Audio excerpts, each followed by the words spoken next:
PhD student here at Bionics Institute. And today I'm just going to talk a little bit about my experience as a PhD candidate, the opportunities I've been given, and how I'd like to make an impact, or hope to make an impact in this line of research. So, just a brief recap of my PhD project. I mean, it doesn't really look very brief, but I'm just very much excited to talk about it. So my goal is to understand brain network deterioration in cognitive decline. Oscar touched on this briefly. We're going to look at two key relevant networks, which is the default mode network and the frontoparietal network. And we're going to compare this brain activity across Alzheimer's disease, mild cognitive impairment, which is typically referred to as a transitional stage between normal aging and Alzheimer's disease, and healthy older adults. We're going to aim to identify connectivity changes that correlate with cognitive decline, and we're going to utilise a multimodal approach, which is the fMRI, electroencephalography, functional near-infrared spectroscopy to analyse brain connectivity. So this information will help us better understand the role that functional activity plays in cognition. So patterns of brain activity associated with intact cognitive function that we see in healthy controls, as well as disruptions in connectivity contributing to cognitive difficulties in MCI and Alzheimer's disease. So, why I chose the Bionics Institute to do my PhD. So I've had 3 years experience in clinical trials, and so I was really impressed by BI's commitment to translating research into practical solutions. I was really impressed by the groundbreaking work on cochlear implants and bionic hearing devices, and access to state-of-the-art research resources and neuroimaging technologies, which is particularly relevant for my particular project. Also opportunity to collaborate with leading scientists in the field such as Kate and Oscar, and it's been a really supportive environment fostering innovation and scientific growth. With that, I was given the opportunity to do a mentorship program, and this was through the Girls in STEM program, and this essentially inspires high school students to follow a career in science, technology, engineering, and mathematics. That's what the STEM stands for. And although I'm doing my PhD, this program in particular as well has supported my development as a future leader in research to help me inspire students and apply my leadership skills as well. So, it's been a very busy and exciting journey so far in my PhD. So in addition to the typical tasks associated with a PhD, such as reviewing the literature and understanding key concepts, I've been given a lot of great opportunities within my first 8 months of candidature. So I started this year in February, commencement of my PhD, and it's been pretty much full steam ahead from that point. The following month, I got my first experience using functional near-infrared spectroscopy, which I loved, and now I am fully trained in utilising this device come recruitment time for my project. In April, I completed the Understand Dementia online course by the Wiki, and this really consolidates on my understanding of Alzheimer's and dementia disease in broad terms. And then in May of this year, I applied to my first grant. So as some of you might know, research costs money. So grants are a really great way for researchers to receive funding to support the costs of things associated with their projects. So that could include staffing, equipment, and other sort of administrative processes. So I applied for my first one, and this was the Gibson program, and this was through the Australian Association of Gerontology. Then in June of this year, I went to my first dementia conference. This was the Australian Dementia Research Forum, and this was in the Gold Coast. And I received funding through the McManamy Family Scholarship, and this was organised by Bionics Institute. In July of this year, I completed my first milestone. So when a typical process through PhDs is we have milestones that we are required to pass.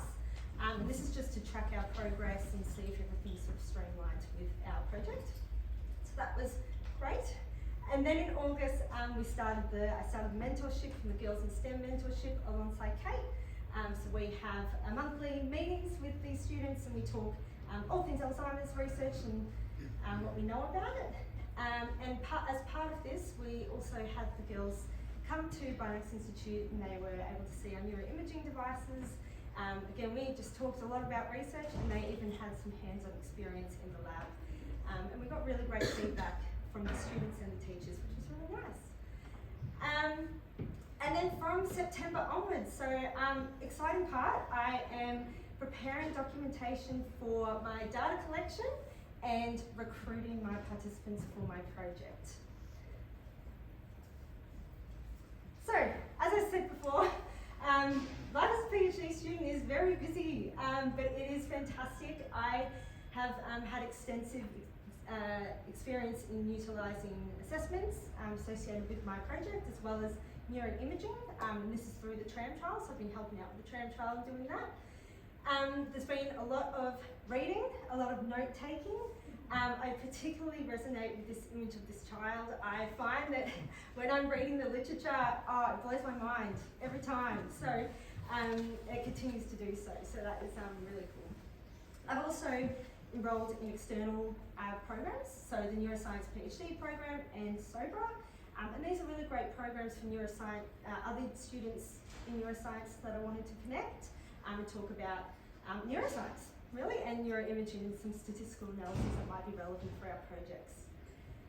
And of course, I think most important, I'm very much learning in this space. Like I mentioned before, I've had a couple years experience in clinical trials, but I've sort of been the face-to-face sort of interaction, haven't seen behind the scenes. So I've been given really great feedback from both my supervisors, Kate and Oscar, and I've continued to learn as I go on in my journey.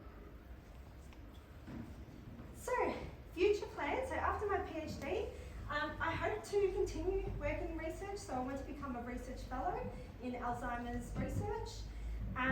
This particular research holds personal significance to me. My pa had Alzheimer's disease for several years up until the time of his passing, and my auntie has recently been diagnosed with mild cognitive impairment.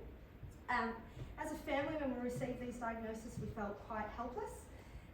So this research is very important, not just to me, but for other people. So I understand firsthand how it can affect those with Alzheimer's as well as their loved ones. So I'd like to continue focusing on investigating mechanisms of cognitive decline, particularly using multimodal neuroimaging, which I'm doing now, to explore brain mechanisms. And I also have a very strong interest in early stage interventions of cognitive decline. So now I would just like to take a moment to highlight how the Griffin Swan Scholarship has made such a tremendous difference in my PhD journey. It has allowed full-time focus on my research without the external pressures of work commitments. So much that it provided the ability to attend important events such as the Australian Dementia Research Forum. This was a 3-day conference, and it was great that I didn't have to worry about any changing shifts and things like that. So that was fantastic. I've also made significant progress in my PhD, and I continue to do so, with that first milestone I mentioned earlier being completed 1 month in advance. So again, huge thank you to Peter, Griffin and Terry Strawn for their generosity and belief for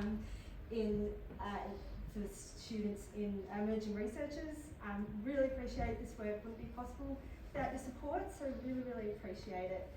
And so yeah, grateful for supporters such as Peter and Terry at the Bionics Institute, enabling researchers like myself to pursue our research and our passions as well. So in conclusion, I'm aiming to advance understanding of Alzheimer's disease and cognitive decline through my project. I'm really excited and, as you can tell, very passionate about the future of this research. I am so deeply thankful for the opportunity to pursue my PhD here, and huge thanks again to Peter and Terry, Bionics Institute, and my wonderful team, Kate, Oscar, Eunice and Danielle, for the support that I've received throughout my journey so far.